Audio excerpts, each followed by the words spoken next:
Hi, folks. This is Jim Wright on behalf of Dr. Dave Myers and Pastor Jim Martin. We are here to tell you, hey, we're finally going. Yep, third time's a charm, or I guess fourth time's a charm. Unless the rapture happens or a big catastrophe hits us, we are going, Lord willing. So we are wanting to give you some updates. Attached to the email that gives you the link for this particular video, there is a document. I would encourage you to download that, print it out. It has a 6-page document on things that you need to be aware of, some of its packing, some of its preparation. And so get that and download it, print it out. Also at the bottom of that, there is a checklist that you can use to check things off, think through the things that you're not going to bring, cross them out. There's another page that has things that you can write in and use as a checklist, but that's there for you to use. If you have your own system, go ahead and use that, but that's there for you. All right, let's get down to some of the things that we need to be on top of. First of all, your passport. Check it to make sure that you know exactly where it is, that you have it, that it's in your hands. And then also you need to check to make sure that you have at least 6 months after that we return. We're returning on February 9th, and so you need to have it until, it needs to not expire before August 9th. And so double check that and make sure. Also, let's talk briefly about visas. Now, you need to, I've sent you an email about your Israeli ETA. It is a pre-registration visa thing. It costs $7, but you just have to go online and then fill out the information. When it asks when you are arriving in Israel, put in there February 2nd, because up until that time, we're going to be in Egypt and in Jordan. And so get that taken care of. They'll send you an email, and then they actually connect it to your passport. So if you have the email and you can show them that, that's great, but you probably aren't going to need to. In Jordan, I don't think we need a visa. They operate like European countries. You come in, and then for Israel, for when we come into Egypt, we're going to go and get in line, and at the booth we will buy a $30 visa for Egypt. And so you need to come with $30 of cash at least for that, so that you can get that visa stamp in your passport for Egypt. All right, so that's that. Let's talk a little bit about security. Now, we're not too concerned about safety, as in all of the safety things. But what we are concerned about is the things that will ruin your trip. For instance, if you get robbed, that will ruin your trip. They steal your passport, that will ruin your trip. You lose or they steal your phone, that's really going to mess you up. So you need to be on top of things. There's different ways of doing this. Now, my wife has a pouch that looks like this, strap, puts it around her neck, and a lot of times it's under her vest or her shirt. But in it we have our passports. Her passport is in this. My passport is in my vest. But she can keep passports, credit cards, all of the important things for her, money, that type of thing, she keeps in here. I, on the other hand, have a vest. And in this vest, I love it because it allows me to put everything that I would normally put in my pants pockets in here. Now, for instance, this thing has some external zippers that are for pockets, and with these pockets I can keep all kinds of stuff secure in here. I get nice deep pockets. There's pockets on the outside. There's also pockets on the inside, security pockets. I can put passport, wallet, everything in there. There's pockets all around, deep pockets, big pockets down inside here. In any case, the thing is that with this vest, when I come to a TSA line, I can just take it off, and because everything is in the vest, I take the vest off, I fold it over, I put it in the bin, and then we go through the line. On the other side, I take it out, and I've still got everything right there in the vest. So you don't have to be emptying out a lot of pockets or doing anything. Now, with the vest, as we're walking through the streets of Egypt or King David Street in Israel, and there might be pickpockets around, I've got my vest on. They would have to reach in, zip down, and then find the right pocket to get the things that they want to get from me. Either that or I have to mug me for my vest. But either way, I am secure with that vest as far as pickpockets. Now, the pickpockets are very good at what they do. The only time I have been pickpocketed was in Rome on the subway, and they got it out of my front pants pocket. Yeah, they're good.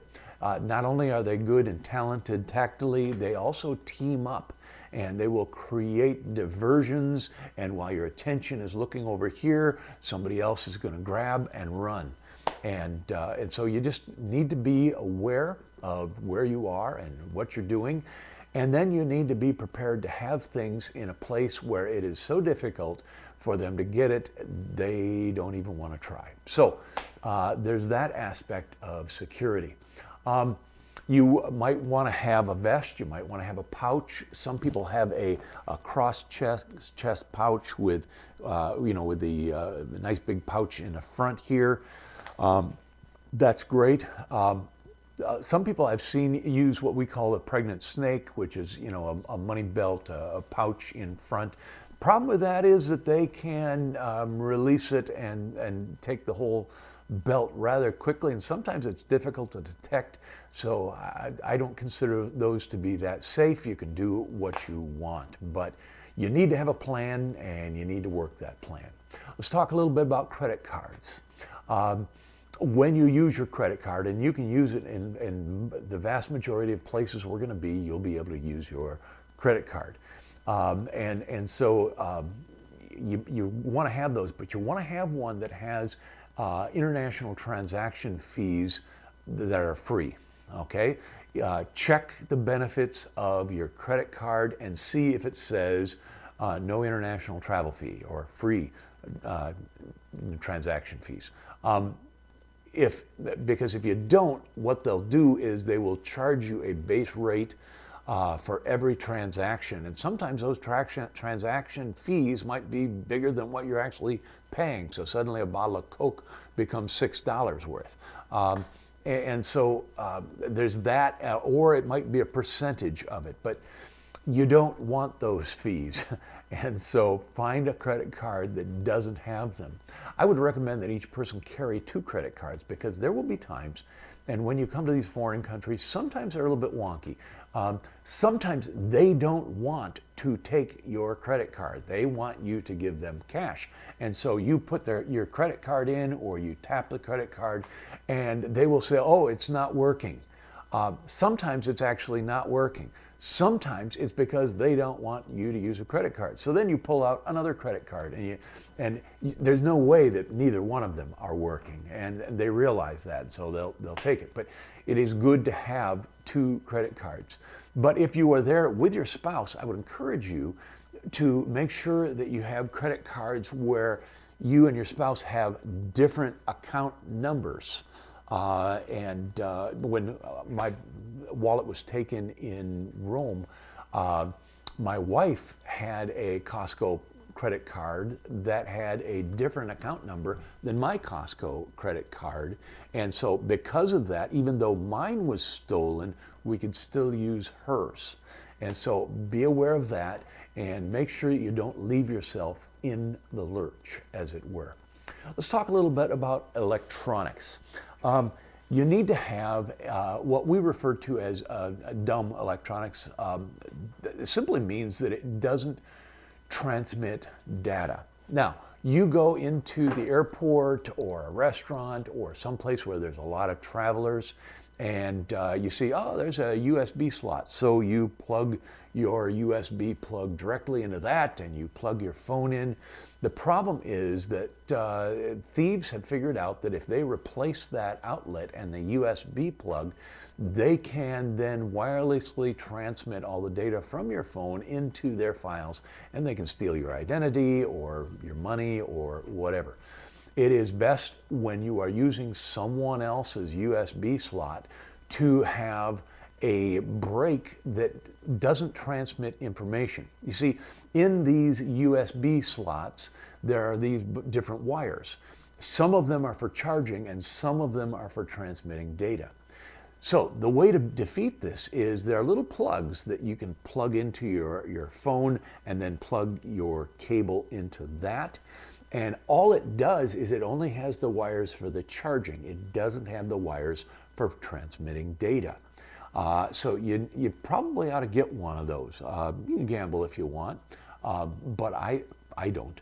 We have a different system. We have these magnetic plugs. And it's really rather simple. This is a device. See this little nub on it? We plug that into all of our devices, our phones, our sound maker, our tablets, any device that we are going to charge, we use it. And then what happens is you just kind of boop, and suddenly there it is. It's plugged. I mean, it's pretty secure because there's a magnet holding it. Now, there's a lot of good things about this. Number one, it'll never transmit any data back and forth. Number two, in the middle of the night, you know, you're fumbling around, you realize you forgot to charge your phone, so you reach over. If you've got one of these, you just kind of get it close enough and boop, there it is, it's on. If you have the plug-in style, then you actually have to find the plug and then figure out and get it in the hole, and that's assuming that the other side is plugged in properly. And anyway, it's just a thing. We find it's easier to travel with these magnetic ones. And anyway, do as you please, but please protect your data on your phone. In the countries we go to, they aren't going to have the regular style plugs that we have here in America, are they? They have this style. Now, this is European, but this will work in Egypt, in Jordan, and in Israel. You might find an odd plug that doesn't work well with these, but these are universal over there. And if you get this kind of plug, you're going to be able to plug in. Now, before we go further, let's talk about the difference between a simple adapter and a transformer. Okay, the current in other countries is 220. Here in the United States, it's 110. It used to be that if you were to plug a hairdryer or a charger or a computer or anything into 220, it would fry your equipment. But now it doesn't work that way because now everybody has built-in adaptability for 220 or 110. So rather than needing a transformer to take it from 210 down to 220 down to 110, all you need is adapters. Now this is a very simple adapter. It is a plug that you plug into the wall, and on the other side is the American slots, and you can just, you know, plug into there. This is a very simple adapter. We actually travel with about 6 or 7 of these just to be able to plug into the wall and turn their 220 into a 110 American outlet. We travel with quite a few of these. But we also now are traveling with a little bit more of an upgrade for that adapter. This is where you plug in, but it has this on the other end, but it also has USB slots. And we have that type. We also have this type. And this type we like because it has the fold down plug, and it packs a little better. Instead of, you know, having this sticking out all the time, it packs a little better. But it also has 4 plug-ins for 110, and it also then has 4 plug-ins two USB, two USB-C. These are really, really handy. And what we will have is we'll have one of these by my side of the bed, one of these by Myra's side of the bed, and then one of them across on the counter over there away from our bed for charging different devices. We already have the USB things plugged in, the wires plugged into those, and so when we arrive at a hotel, I put the suitcase up on the bed. Myra goes and takes all of her stuff out and puts it where it needs to be. I go and take the electronics and I plug them in on either side of the bed and then down in the, on the desk. And we have a system that we use. Now, you're going to develop a system. It'd be good if you developed it at least in your mind before you go, because you're going to be going in and out of a lot of hotels. And I think Myra is going to tell you about the importance of being organized and then doing that last minute check before you leave the hotel. She'll fill you in on all of that. We also have an extension cord, a bar. This has all of these USB plugs, but it also has a 6-foot cord that winds up on this. It's very good for travel. And the interesting thing is, in a lot of these places, they don't have the American outlet on her side and the American outlet on his side with, you know, pre-wired USB outlets and then outlets all over the room. No, a lot of those hotels, you're going to realize, wow, we might only have one usable outlet in the room. And so you need to strategize a little bit. Strategery be good. And so think that one through. Another thing that I find a lot of people doing, I don't do this because frankly, it just doesn't work for me. This is a brick plug, and you can plug into here. There's USB slots on the bottom. And the interesting thing about this is that it has little slide outs. This is the European slide out. And you can, you know, pop that back in, or you can slide out the UK plug. And so their theory is that with this, you can travel anywhere in the world and be prepared if you have these. And, you know, that's good, but the problem is all of those moving parts. Anytime you have a moving part, there is a risk that it can break and it'll let you down, and then you are stranded without your current. And so however you decide to do it, however it seems to work best for you, come prepared. By the way, Amazon is a great source of this. Probably Walmart isn't the best place to go. Go to Amazon, look it up, see what you like, order it, be prepared, okay? Battery backups. I don't have my battery backup. I have a picture of it here. And this battery backup is great. Now, you can have one battery backup. TSA will let you travel with one. And it has to be on luggage, in luggage that you are taking onto the plane, okay? In your personal or in your carry-on bag. They won't let you check it in your checked bag. And so just keep that in mind. But a battery backup is really handy because there'll be times when you're out all day taking pictures, taking videos, and along about 3 in the afternoon, you realize your phone's getting pretty low. There's no outlets on the bus, and so you need a way to recharge quickly. And so a battery backup is a good way to do that. It's also good for those long flight days. And so get a battery backup. Make sure that it is TSA cleared, because some of them are too big, and the TSA will say, nope, you can't travel with that. And then basically they get your battery backup. And so make sure that when you purchase one, it says that it is TSA acceptable and cleared. Okay, that's it for electronics. There's one other electronic I want to point out to you.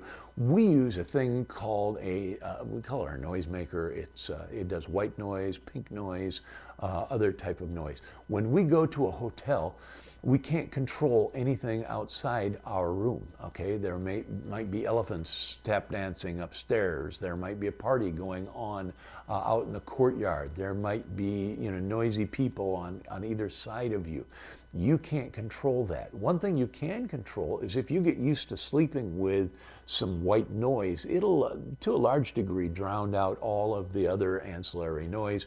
So we do this all the time. Now, you can do this with an app on your phone. It's not quite as good. You can do it with a fan. A lot of people like to sleep with a fan going. In hotels here in the States, a lot of times you can just turn the fan on the air conditioner on and it'll go all night. But you can't be assured of that in Egypt, Jordan, or even Israel. And so keep that in mind. You might want to think about that. Earplugs are another possibility. So just think it through, and however you are used to traveling, come prepared for that. Let's talk a little bit about suitcases. Now, there's 3 different things that you can bring. There is the checked bag, the carry-on, and the personal. Okay, now the personal may be a purse. It may be a large purse. My wife has a large padded thing that I'm sure she will show you. I have a backpack in which I keep my computer and other electronics. And so that's your personal. Your carry-on is smaller. Now, we have the dimensions for your carry-on. I use a carry-on called a Dakine. Dakine is a luggage company that we love because, well, we'll get into that in a minute. But it is small enough to fit into even the smallest allowance airline bag, except for Ryanair. Ryanair is kind of crazy. It is, don't just assume that if, the luggage company calls something a carry-on, that it is still small enough to be considered a carry-on. So get the measurements and then make sure yours fits. Our checked bag is made by a company called Dakine. It is a duffel. It has the inline skate wheels, not the trolley, the 4 trolley wheels. It is a duffel. It's got the strap. This thing has a lifetime guarantee. And we used to go and we take 4 checked bags on our longer trips. And we were actually destroying at least 1 suitcase every trip. And so we were having to buy one and buy one and buy one and buy one. And we just got to the point where we said, we're done with this. And we saw some friends, other furlough replacement missionaries, and they had these Dakine suitcases. And we thought, oh, those are cool. And they said, yes, they have a lifetime guarantee. And the more we looked at them, the more we liked them. So when we got home, we bought 4 of them. And you know what? We haven't ever had to buy another because they last. And to this day, there's no real damage to them. It's great. And so we have these duffels that are 50-pound compatible, and they fit into every airline's requirements as far as the bag side is concerned. Now, these suitcases, and a lot of these have these slide handles, okay, and they lock, and you're going to find this on a lot of suitcases, if not all of them nowadays. But you're going to also find that they kind of start to bind. We would encourage you to find some silicone spray. And with that silicone spray, if you just spray the rods, not WD-40. WD-40 will leave residue on your, oily stuff.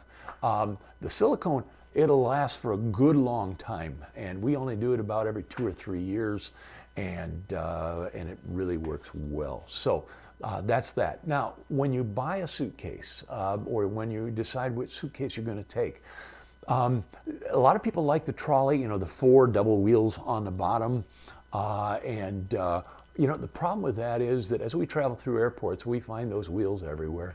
They're breaking off. People are having problems with them. And if you want to define misery, It's when one of those trolley wheels breaks, and then for the rest of the trip, you're dragging along a suitcase that just isn't cooperating with you. That's why we find the inline skate wheels. They'll last forever. You can take them over cobblestone. You just try and take those trolley wheels over cobblestone. And so it is, for us. Now, if you want to go with the 4 trolley wheels, nobody's going to stop you. We might chuckle, but also, if you're buying a suitcase, buy one that doesn't look like all of the others. You might have noticed that this one has got kind of a greenish brown. It's kind of ugly. It's what, olive? Olive, okay, it's olive. And if you buy a black one or a blue one that looks just like everyone else's, someone else might end up taking it and probably won't try to. They'll just say, "Oh, this is mine." We put ribbons on ours, and I've heard people say, "Oh, never put ribbons or tags on it because it'll cover up those little stickers." Well, just make sure it doesn't. So we have the ribbons. We have a tag. Now the tag, all the tag has on it is our name and our email address. Don't put a phone number. Don't put an address. Just put your name and your email address on it, and that way people can get a hold of you. We also have tile trackers on all of our luggage. You don't need to, but we've lost enough luggage that we've just come to the point where we feel better knowing that we can track it.